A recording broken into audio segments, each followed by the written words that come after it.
Assalamualaikum warahmatullahi wabarakatuh. Perkenalkan, nama saya Ridwansyah dari Prodi D3 Keperawatan, kelas A 2021. Kode etik menjadi dasar yang sangat penting bagi perawat dalam membina hubungan yang baik dengan semua pihak pada saat memberikan pelayanan kesehatan, termasuk menunjang kesembuhan dan kepuasan pasien. Namun, masih banyak ditemukan kasus pelanggaran kode etik pada saat pelaksanaan pelayanan keperawatan yang berujung pada keadaan yang mengkhawatirkan. Dalam video kali ini, saya akan membahas analisis dari implikasi etika profesi keperawatan terhadap pelayanan kesehatan yang ada di Indonesia, dan satu contoh dari banyaknya kasus pelanggaran kode etik profesi di Indonesia. Kode etik keperawatan disusun oleh Dewan Pimpinan Pusat Persatuan Perawat Indonesia. Kode etik tersebut terdiri atas 5 bab dan 17 pasal.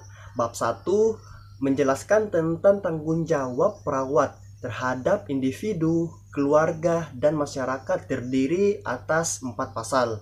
Kemudian bab 2 menjelaskan tentang tanggung jawab perawat terhadap tugasnya, yang terdiri atas 5 pasal. Kemudian bab 3 menjelaskan tentang tanggung jawab terhadap sesama perawat dan profesi kesehatan lain, terdiri atas 2 pasal. Kemudian bab 4 menjelaskan tentang tanggung jawab perawat terhadap profesi keperawatan, terdiri atas 4 pasal. Kemudian yang terakhir bab 5 menjelaskan tentang tanggung jawab perawat terhadap pemerintah, bangsa, dan tanah air, terdiri dari 2 pasal.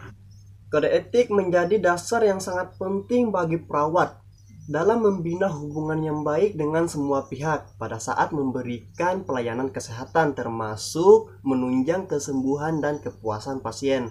Namun, masih banyak ditemukan kasus pelanggaran kode etik pada saat pelaksanaan pelayanan keperawatan yang berujung pada keadaan yang mengkhawatirkan.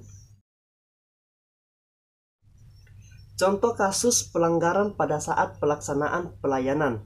Rumah Sakit Umum Daerah Pasirian Lumajang diduga telah salah memberikan obat kepada pasien probable atau kemungkinan tertular COVID-19 yang dirawat di ruang isolasi. Kasus salah pemberian obat ini terjadi pada pasien bernama Asmuni pada 24 November 2020 silam.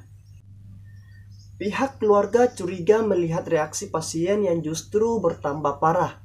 Setelah dicek, ternyata obat yang diberikan perawat adalah milik orang lain. Berdasarkan kasus tersebut, terdapat pelanggaran kode etik keperawatan pada bab 2 pasal 2 yang berbunyi, perawat senantiasa memelihara mutu pelayanan keperawatan yang tinggi disertai dengan kejujuran profesional yang menerapkan pengetahuan serta keterampilan keperawatan sesuai dengan kebutuhan klien.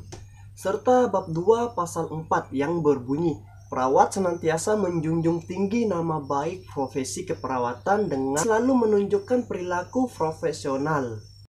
Berdasarkan kasus tersebut, terdapat pelanggaran kode etik profesi terhadap perilaku profesional perawat.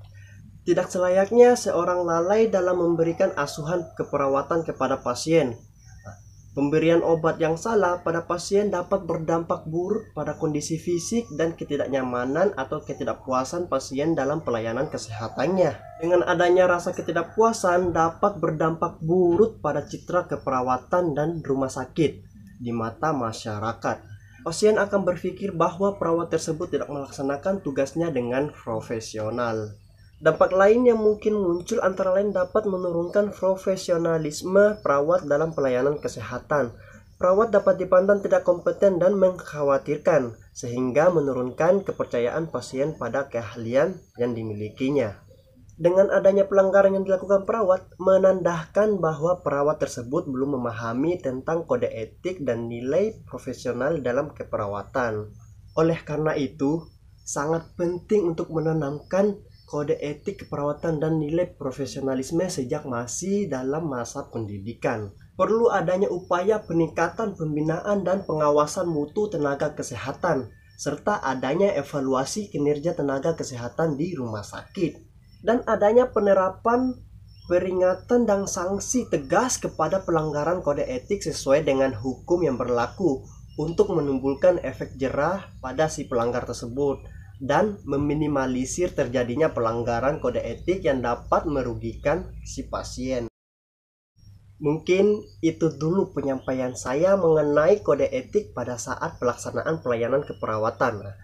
Saya harap kalian semua dapat memahaminya dan mengambil kesimpulan dari analisis implikasi etika profesi keperawatan dan satu contoh dari banyaknya kasus pelanggaran etika profesi di Indonesia, agar kalian terhindar dari masalah-masalah atau melanggar kode etik keperawatan. Baiklah, semoga kalian dapat memahaminya dan jangan lupa ya, seperti biasa kalian tinggalkan jejak kolom komentar. Saya akhiri, semoga bermanfaat. Terima kasih telah menyimak sampai selesai. Akhirul kalam, subhanakallahumma wa bihamdik, asyhadu an la ilaha illa anta, astaghfiruka wa atubu ilaih. Wallahu muwaffiq ila aqwamit thoriq, wallahu a'lam bisawab. Assalamualaikum warahmatullahi wabarakatuh. Terima kasih.